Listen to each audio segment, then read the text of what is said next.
Selamat datang di channel Cik Gentar, jangan lupa subscribe dan klik tombol loncengnya, agar Cik Gentar bisa tumbuh besar dan tidak jadi anak kecil terus, terima kasih. Bab 356. Melihat ekspresi marah beberapa saudara perempuan, Jiang Lan tersenyum bangga. Melalui mereka menyebarkan hal-hal ini, reputasi Han Xian Bao, tetapi melindungi citra Su Yingxia dan tidak akan membiarkan orang luar berpikir bahwa Su Yingxia telah meninggalkannya. Dengan Han Xian, ini pihak yang lemah bisa mendapatkan lebih banyak simpati, dan tentu saja tidak ada yang akan mengatakan bahwa Su Yingxia tidak.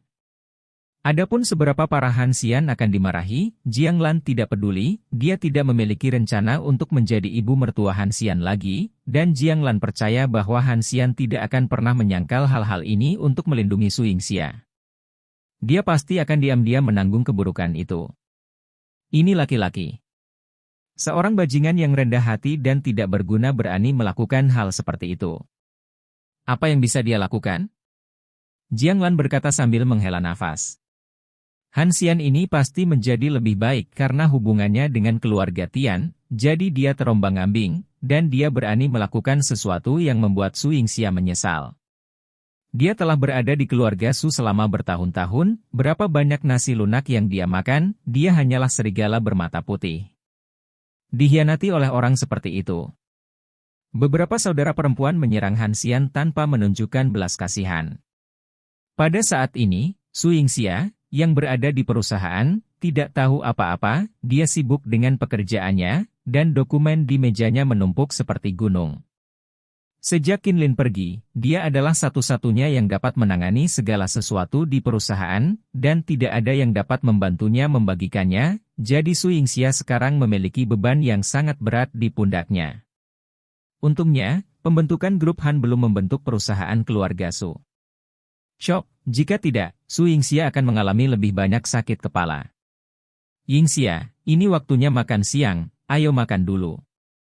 Shen Lingyao datang ke kantor Su Yingxia dan berkata. Su Yingxia berkata tanpa mengangkat kepalanya, kamu pergi dulu, aku belum lapar. Shen Lingyao tahu bahwa dia terbawa oleh pekerjaannya, tetapi dia tidak bisa menyelesaikan begitu banyak pekerjaan dalam beberapa saat, jadi bagaimana mungkin dia tidak pergi makan malam. Jika Anda tidak menunda pekerjaan Anda, apakah Anda tidak ingin makan jika Anda tidak menyelesaikannya? Anda tidak bisa mati kelaparan. Shen Lingyao berjalan ke Su Yingxia dan membawanya tangan secara langsung. Su Yingxia tersenyum tak berdaya dan berkata, lepaskan aku dulu, dan aku akan membersihkan kantor pusat. Oke, meskipun aku tidak bisa memberimu kelembutan Han Xian, aku harus menjagamu untuknya, dan aku tidak bisa membiarkanmu terbakar tubuh. Shen Lingyao tersenyum. Ketika datang ke Han Xian, ekspresi Su Yingxia menjadi lembut, dan sekarang dia takut dia tidak tahu betapa dia mencintai Han Xian. Kamu hanya ingin mencari seseorang untuk membayar tagihan, jadi mengapa ada begitu banyak alasan? Kata Su Yingxia. Shen Lingyao meletakkan tangannya di pinggulnya dengan ketidakpuasan dan berkata, Su Yingxia, jangan terlalu meremehkan orang. Lagi pula, aku juga seorang pencari nafkah sekarang.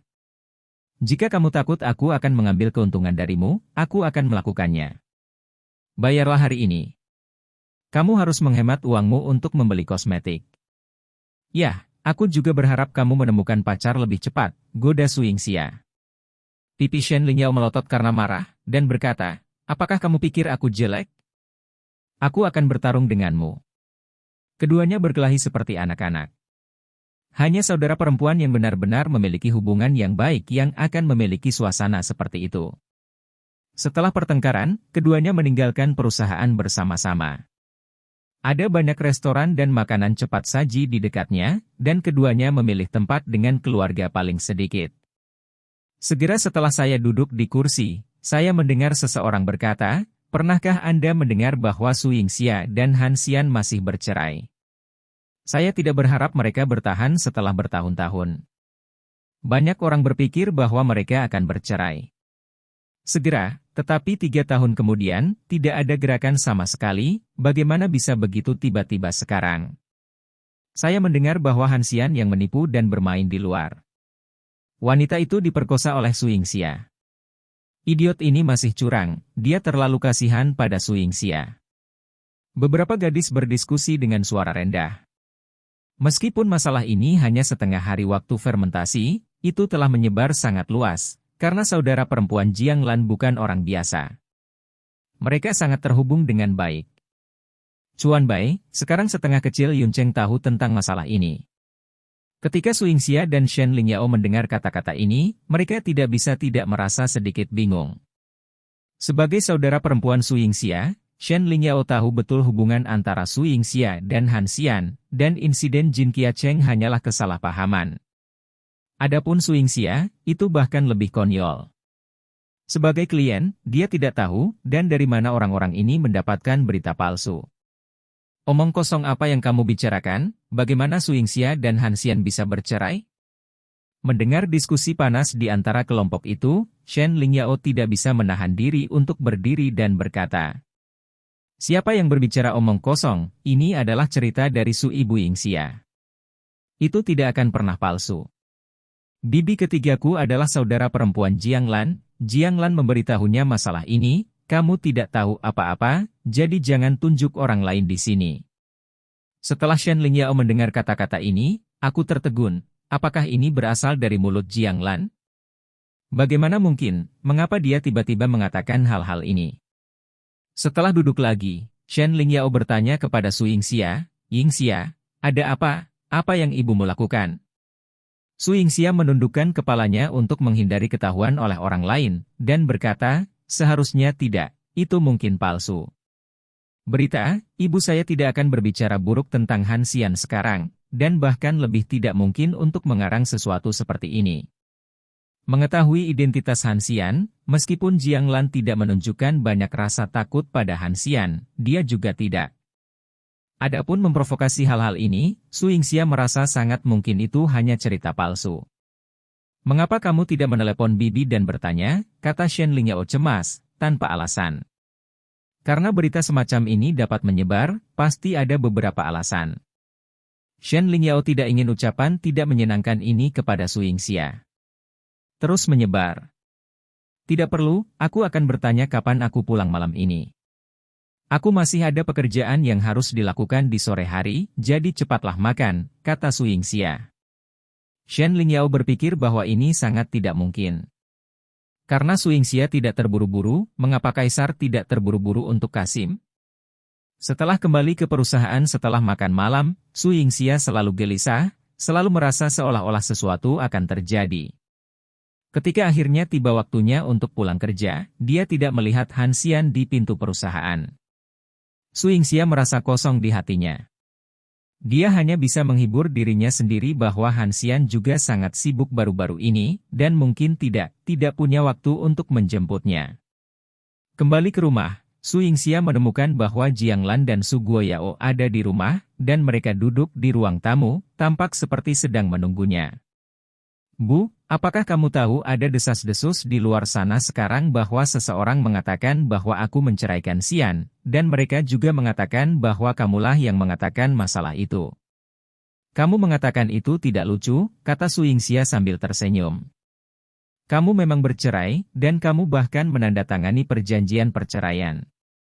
Bukankah dia memberitahumu?" Jiang Lan berkata dengan tenang. Senyum di wajah Su Yingxia berangsur-angsur mengeras, dan nadanya berubah. Dia berkata, "Kapan saya menandatangani perjanjian perceraian, Bu? Jangan mengolok-olok saya." "Ini adalah perjanjian perceraian, Anda bisa lihat sendiri," kata Jiang Lan. Su Yingxia bergegas ke meja kopi dan mengambil perjanjian perceraian. Itu memang memiliki tanda tangan dia dan Han Xian di atasnya, dan tanda tangan itu jelas tidak dipalsukan. Bagaimana mungkin dia bahkan tidak pernah membaca perjanjian perceraian, bagaimana dia bisa menandatangani hal seperti itu? Kemarin. Dengan keras, pikiran Su Yingxia meledak seperti guntur musim semi. Dia menandatangani kontrak tadi malam. Saat itu, dia tidak membaca isi kontrak. Mungkinkah itu perjanjian perceraian? Tidak mungkin, tidak mungkin. Apa yang saya tandatangani tadi malam adalah kontrak. Bagaimana mungkin itu perjanjian perceraian? Su Yingxia menggelengkan kepalanya dengan pucat, pupil matanya melebar. Kontrak itu palsu, itu hanya untuk menutupinya. Tampaknya Han Xian telah banyak berpikir untuk menceraikanmu. Jiang Lan berkata dengan ringan, arti dari kata-kata ini jelas untuk meletakkan semua tanggung jawab. Han San ribuan dorongan. Ekspresi Su Guoyao di samping sangat tidak wajar, itu jelas diatur oleh Jiang Lan, tapi sekarang, dia benar-benar meminta Han Xian untuk mengambil tanggung jawab ini, yang terlalu tak tahu malu. Bagaimana ini bisa terjadi? Kenapa dia ingin menceraikanku? Aku tidak percaya. Di mana Han Xian? Su Yingxia bertanya pada Jiang Lan dalam keadaan pingsan. Bab 357. Dia pergi. Jiang Lan berkata tanpa ekspresi. Su Yingxia berlari kembali ke kamar dengan panik, membuka lemari, tidak ada satupun pakaian Han Xian yang tersisa, yang membuatnya berdiri di tempat.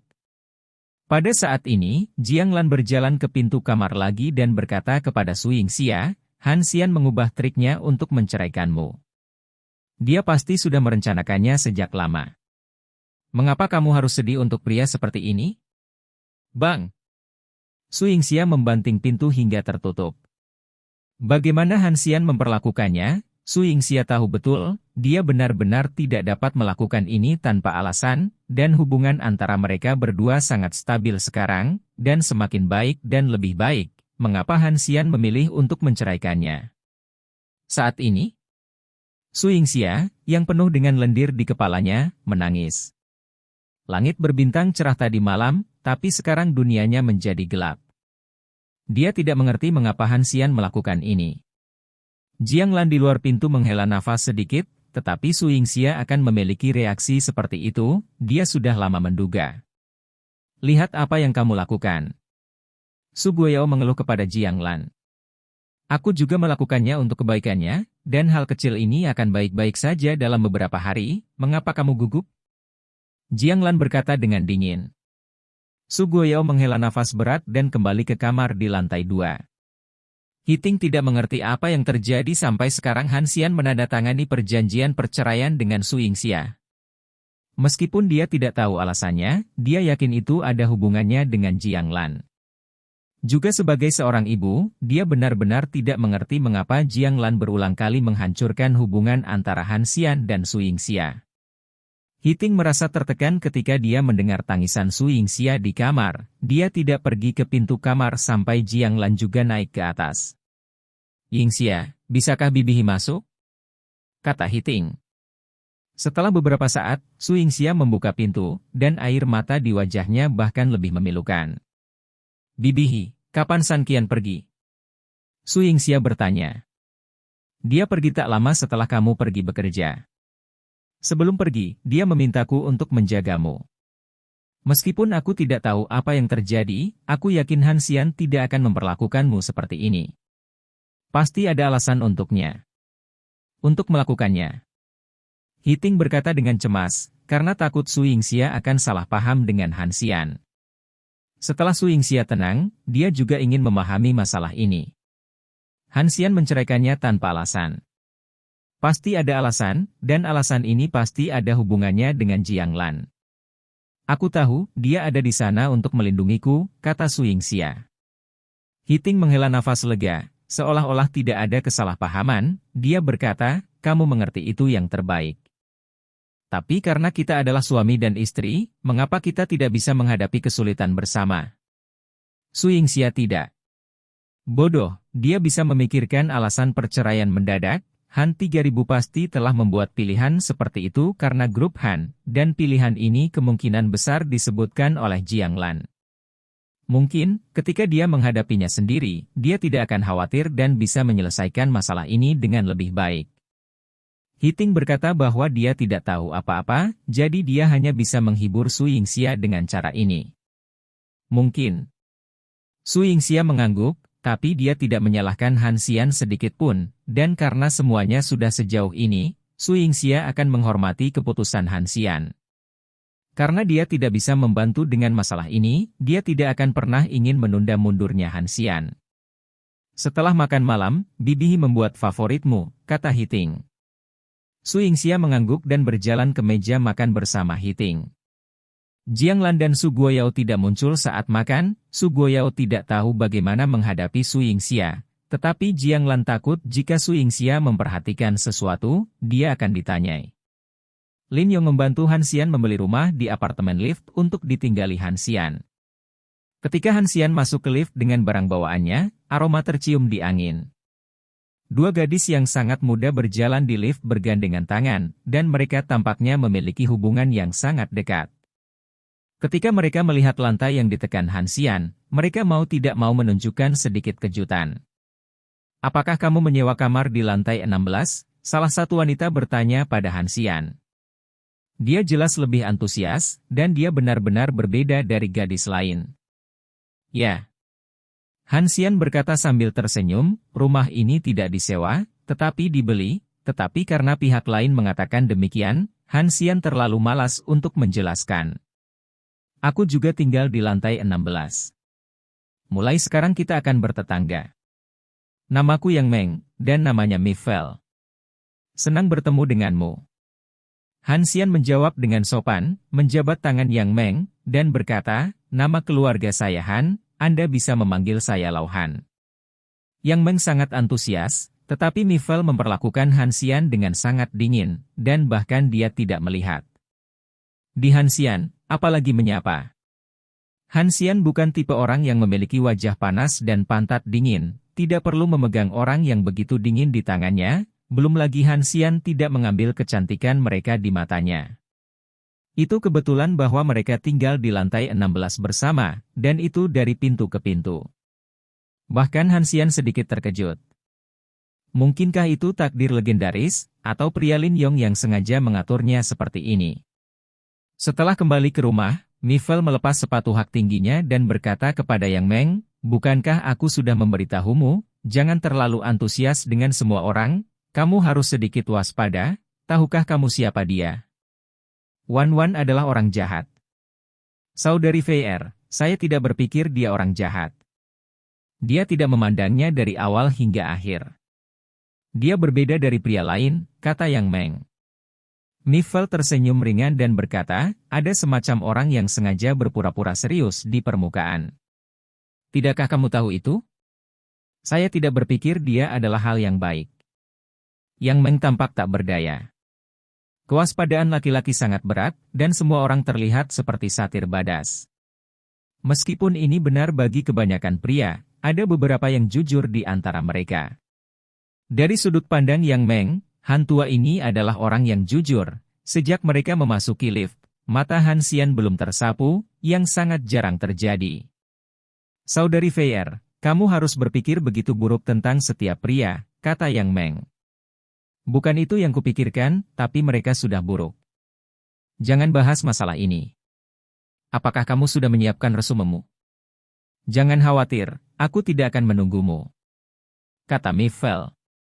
Ketika datang ke resume, Yang Meng memiliki keraguan di wajahnya dan bertanya, "Saudari Fei, mengapa kita harus beralih ke real estate Ruoshui saat ini? Prospek real estate Ruoshui saat ini tidak terlalu optimis. Grup Han kuat naik, Ruoshui Real Estate dapat menghadapi kehancuran kapan saja.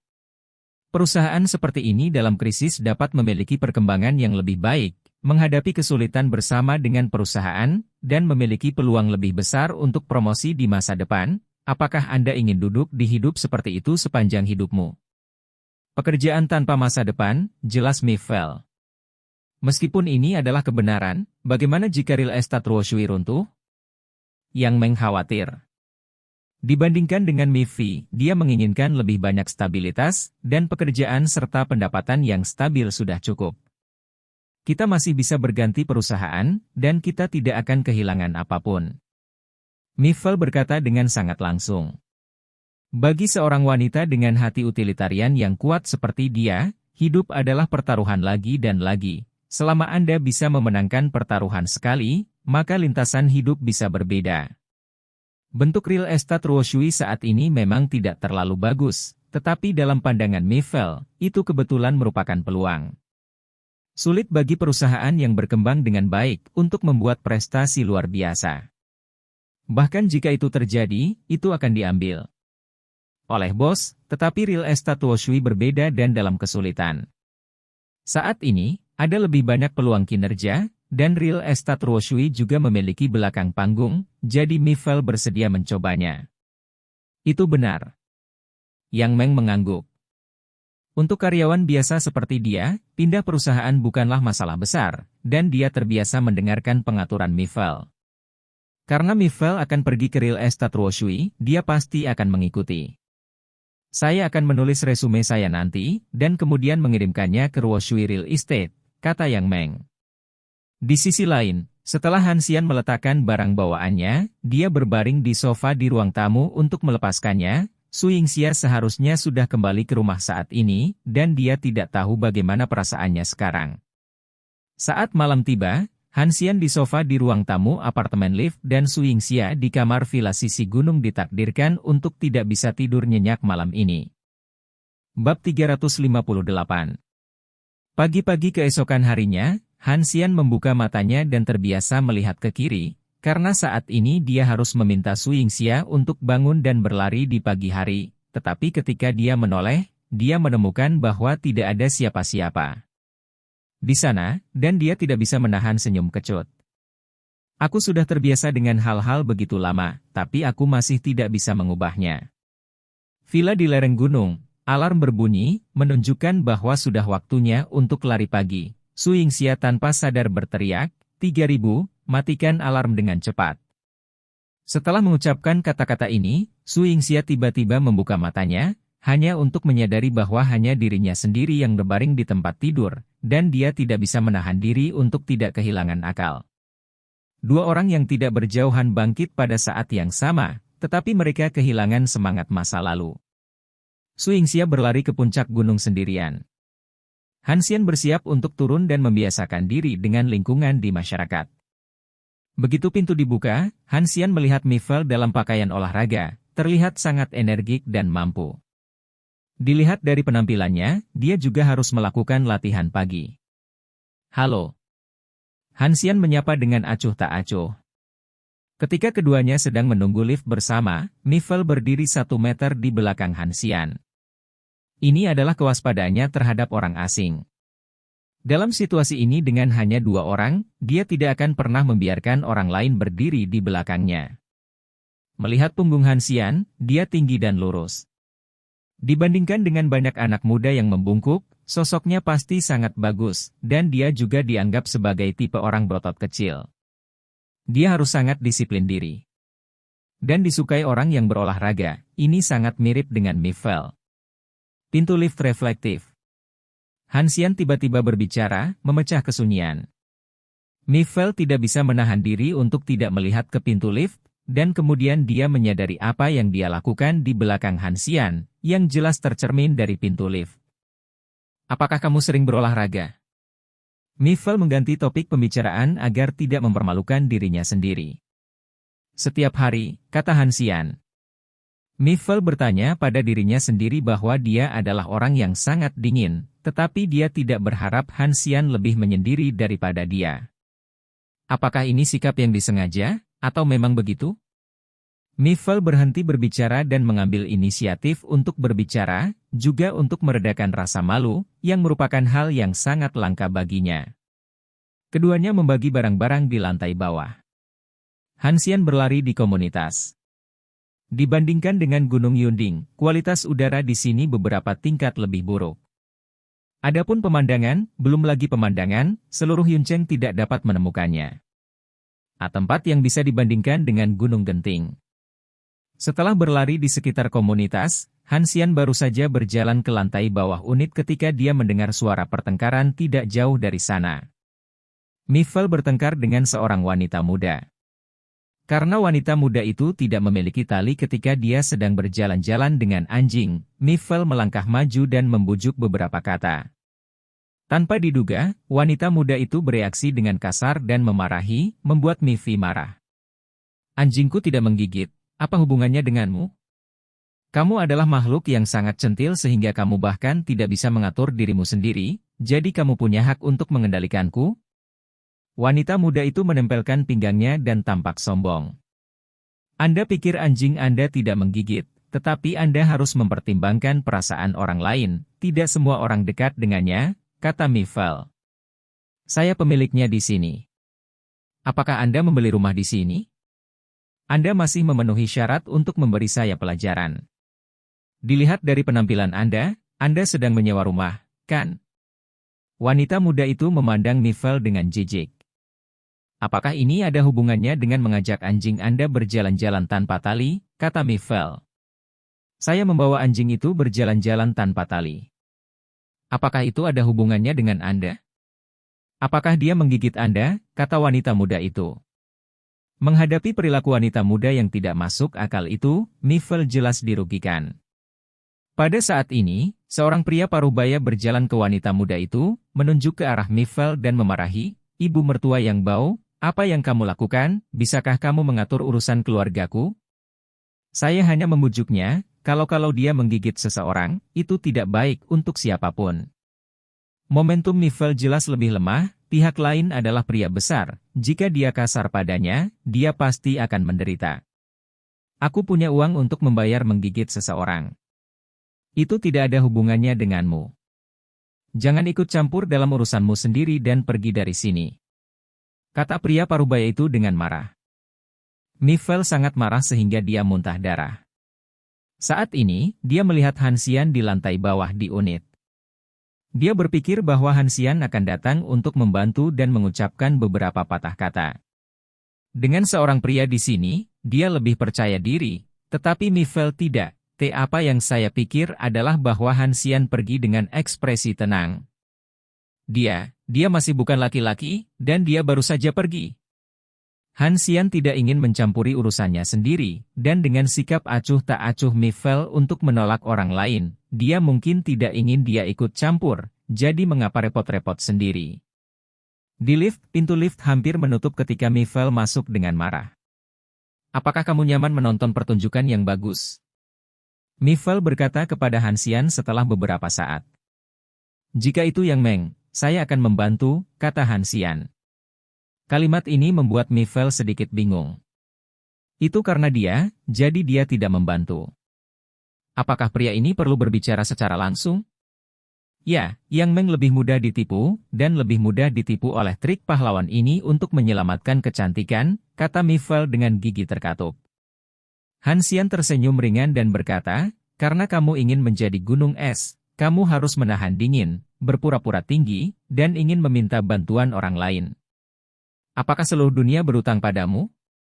Setelah mengatakan ini, lift tepat di lantai 16, Hansian melangkah keluar dari lift, meninggalkan Mifel sendirian dalam keadaan linglung. Mifel sangat cantik, jadi meskipun dia seperti gunung es, banyak pria yang berinisiatif untuk menyenangkannya, yang juga membuat Mifel berpikir bahwa pria biasa akan lebih rendah darinya. Di mata Mifel, Hansian, yang juga menyewa rumah, tentu saja tidak istimewa.